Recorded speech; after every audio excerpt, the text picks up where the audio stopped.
근데 우리는 너무너무 많이 시도해. 지겨워. 팔레스타인 경기에 대한 얘기를 좀 해보려고 합니다. 제가 사실은 지금까지 홍명보 감독에 대한 얘기를 굉장히 아꼈습니다. 왜 그랬냐면 경기를 보지도 않고 욕을 한다는 게 조금 아니라고 생각했어요. 그래서 저는 어제 그 순간만에 기다렸습니다. 정말 나를 버렸다고 표현하면서 인생을 거는 마지막 도전 같은 느낌이 있어서 대단한 뭔가 전술이라든가 이런 게 있을 거라고 기대했고 그래주길 바랬어요. 근데 뚜껑을 열어보니까 뚜껑이 열리더라고요.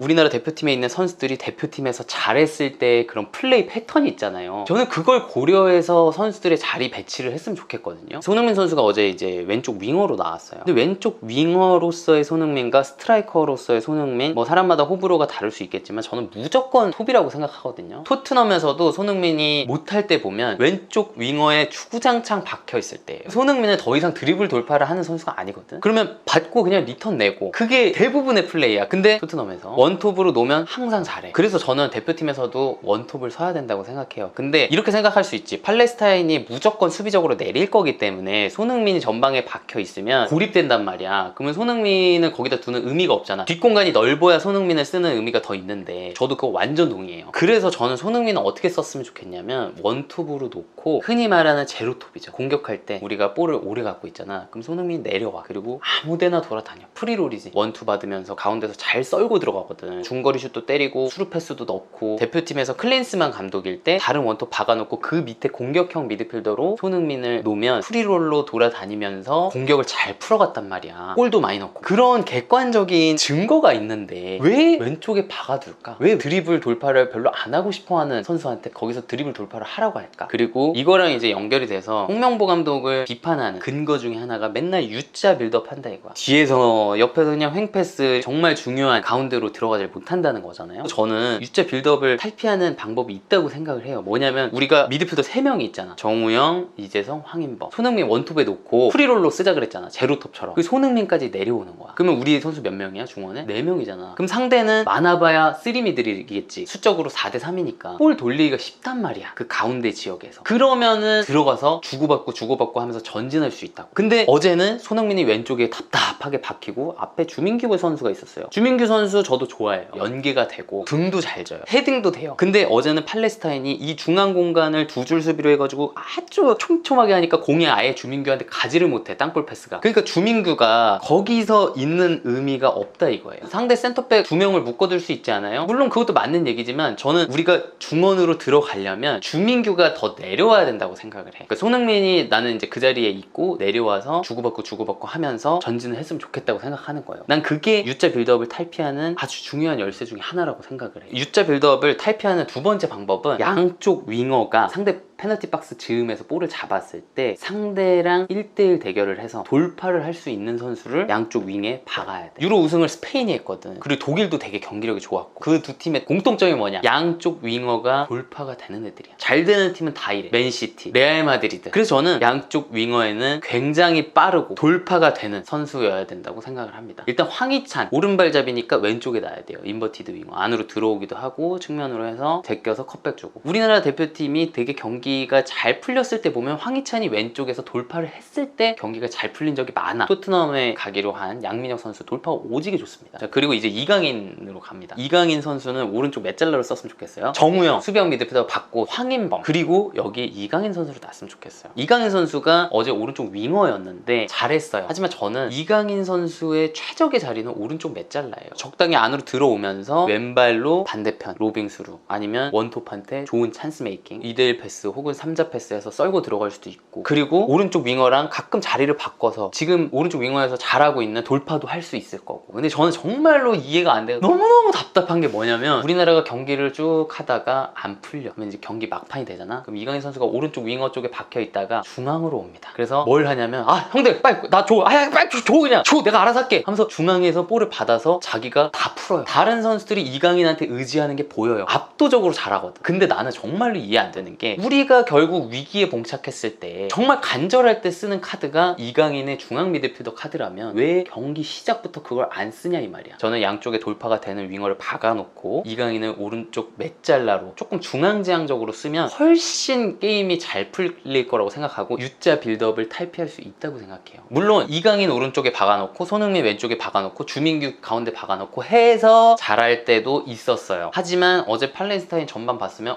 얘네 만만치 않네? 조직도 좋고 돌파도 쉽지 않네? 이러면은 후반에 바꿔야죠. 근데 그대로 가고 또 하나 제가 답답한 거 뭐냐, 우리가 이제 대표팀 경기를 했을 때 골대로 가다가 이렇게 멀어지는 크로스, 아웃스윙이라고 하죠. 여기가 골대라고 하면 저기서 이제 크로스가 와. 그럼 이렇게 멀어지잖아. 그럼 이렇게 하면서 이렇게 한단 말이야. 그럼 이게 힘이 실려? 안 실리지. 그리고 팔레스타인의 센터백들이 크고 강합니다. 그럼 그 선수들이 헤딩 경합 마지막까지 부딪혀 줄 텐데 시원한 헤딩골이 들어갈 확률이 얼마나 될까? 제 개인적인 취향도 그렇지만 현대 축구의 이 흐름 자체가 그런 크로스를 거의 안 올려요. 코너 플래그까지 가서 돌파는 못하니까 그냥 오른발로 크로스 5번 차면 4번은 상대 맞고 나가요. 너무 확률이 낮은 걸 너무 많이 시도한다 이거예요. 잘하는 팀들은 뭘 하냐면 크로스를 할 때 절대 안 띄워요. 맨시티, 물론 홀란드 보고 가끔 띄울 때 있어. 섞어주긴 해야 돼. 근데 대부분은 땅볼로 한단 말이죠. 컵백이나 레버쿠젠, 사비 알론소가 56경기 무패했죠. 얘네는 크로스를 절대 무릎 이상으로 안 올립니다. 어떻게든 컵백 하든가 아니면 상대 골키퍼랑 상대 센터백 사이 있지, 그 공간이 되게 좁은데도 거기다가 땅볼로 엄청 세게 쫙 하면 뒤로 쭉 가가지고 반대편 윙백이 들어오면서 마무리를 해요. 땅볼로 오면 밀어넣는 거 너무 쉽잖아. 확률이 높은 걸 많이 할 수 있게끔 감독이 구조를 짜고 오다를 내린 거예요. 근데 우리는 확률이 낮은 걸 너무너무 많이 시도해. 오세훈과 주민규의 헤더 능력을 폄하하는 게 아닙니다. 조금 더 짧게